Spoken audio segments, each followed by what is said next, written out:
¿Cómo andan? Buenas tardes. Bueno, lo que vamos a empezar a ver hoy son las máquinas rotativas de corriente alterna. Y estas máquinas que están divididas son las máquinas sincrónicas y las máquinas asincrónicas. ¿Vamos bien? De estos dos grupos, lo que más nos interesa por su uso van a ser de acá el generador sincrónico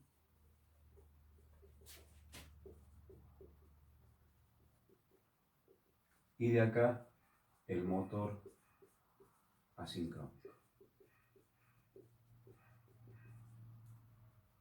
Eso no quiere decir que no haya un generador asincrónico y tampoco quiere decir que no haya motores sincrónicos. Lo que en el mundo se utiliza para la generación de energía eléctrica es el generador sincrónico y para el consumo de esa energía eléctrica lo que se utiliza es el motor asincrónico.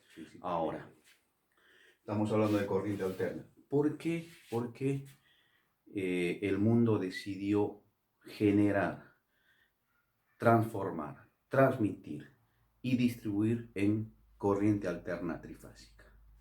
Es decir, todo esto es corriente alterna trifásica. Esto tiene su explicación en tres aspectos. Un aspecto económico y dos aspectos técnicos. El primer aspecto, el económico,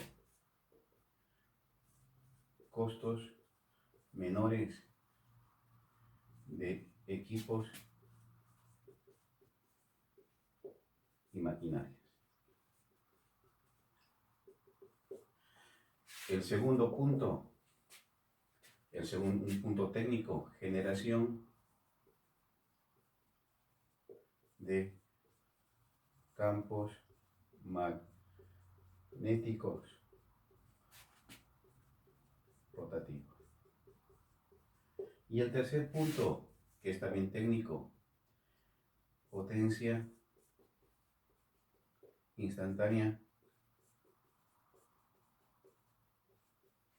constante. ¿Eh? Esto, los costos menores, porque esto obviamente se tiene que comparar con algo, se compara con la corriente continua y se compara con la corriente alterna monofásica. Porque esta situación de la corriente alterna trifásica es de menor costo.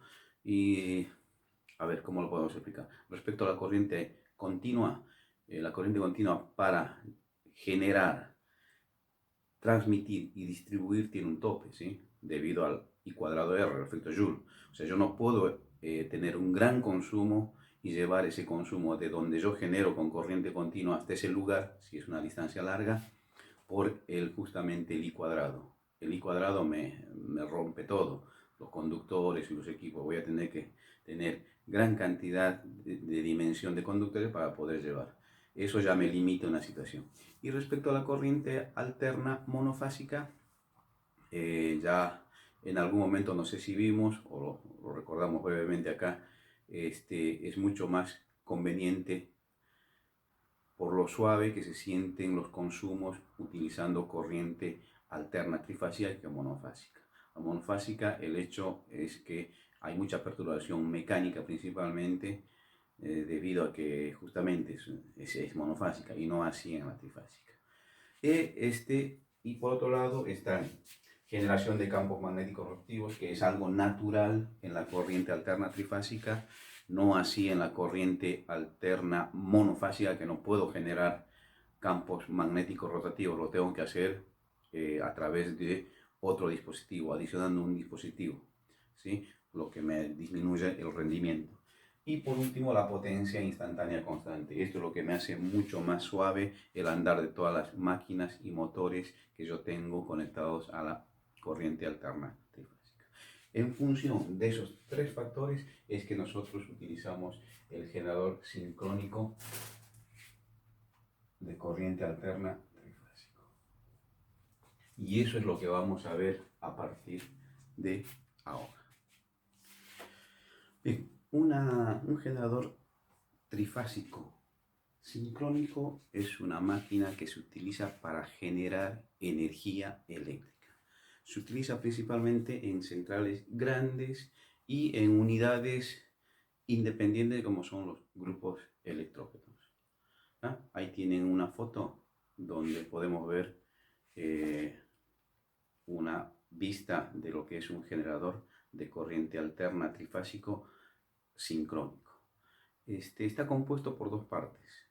La parte del estator, que también la presento ahí, que es una parte fija donde tiene una cantidad de conductor de cobre, al que denominamos bobinas estatóricas, y la parte central, que es el rotor que gira gracias a la acción de un elemento externo que puede ser un motor de explosión, puede ser un motor gasoil, diésel, una turbina de viento, una turbina hidráulica o cualquier maquinaria que pueda hacer girar este rotor. El giro de este rotor, que a su vez es alimentado por una corriente continua con la interacción electromagnética del estator fijo del rotor, hace que esta máquina nos pueda entregar corriente alterna trifásica. Algunas máquinas, principalmente las de gran potencia, cuentan con la denominada excitatriz, ¿sí? Que es un pequeño alternador fijo al eje del rotor del generador, cuya función es generar corriente continua necesaria para alimentar el rotor del generador. Ahí en la foto se ve el generador grande y acoplado tenemos el generador chiquito que es la excitatriz. Y en la otra foto se observa el puente rectificador de diodos que rectifica corriente alterna en corriente continua para alimentar la excitatriz. Si analizamos la otra vista, ahí tenemos el ejemplo de cuáles son los tipos de rotor existentes. Puede ser un rotor liso o un rotor de polos salientes. A grandes rasgos, que probablemente en algún momento lo vamos a mencionar, el rotor liso se utiliza para generadores que tienen gran velocidad de giro, ¿sí? Y el rotor de polos salientes se utiliza para generadores que tienen baja velocidad. ¿Cuándo se utilizan cada uno de ellos? Bueno, los de gran velocidad se utilizan en las centrales termoeléctricas principalmente, y los generadores de polos salientes se utilizan en las centrales hidroeléctricas. En algún momento ahondaremos respecto al tema. Ahora, si vemos y analizamos el generador más simple, como habíamos hecho con el motor, vemos en el siguiente dibujo un generador simple que tiene tres espiras, ¿sí? Tenemos una espira U1, U2, a 120 grados geográficos, la bobina B1, B2, y a otros 120 gráficos geográficos, la bobina W1, W2. En función de esta disposición es que vamos a hacer el análisis para saber cómo se obtiene con esta distribución una salida de corriente alterna